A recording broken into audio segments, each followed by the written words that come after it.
नाज़रीन ख़बर शामिल कंदा हलूं। जाती मां जाती शहर जे 2.5 लख इंसानी आबादी जे लाइ अपग्रेड जो दर्जो रखंदड़ मरकज़ी सरकारी अस्पताल जाती अवाम के बुनियादी सेहत जूं सहूलतूं ॾियण नाकाम। अस्पताल में दवाउनि सां गॾु मुख़्तलिफ़ मर्ज़नि जन मलेरिया, हेपेटाइटिस ऐं टीबी वग़ैरह जे लेबार्टरियुनि खे ताला लॻल। सफ़ाई जो बि वॾो फ़क़्तान रहे थो। मुरफ़ इंतज़ामिया ऐं पैरामेडिकल जे अमले में हलंदड़ तकरार सबबि हिते जी अवाम सख़्त तकलीफ़नि ऐं मुश्किलातुनि खे मुंहुं ॾियण ते मजबूर आहे।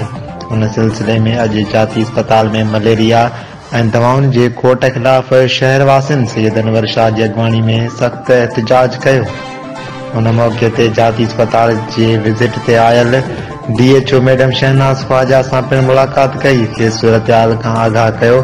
बाद में सैयद अनवर शाह ऐं ॿियनि मीडिया खे ॿुधायो त सरकारी अस्पताल में सिहत जूं के बि बुनियादूं सहूलतूं न आहिनि, जंहिं करे असां मजबूर थी रोडनि ते निकिरी एहतजाज करे रहिया आहियूं। हुन ॿुधायो त असांखे अफ़सोस सां गॾु कावड़ इन ॻाल्हि ते आहे त DHO खे दांहि ॾियण बाद असांजे मसइलनि जो को बि तदारक न कयो वियो आहे।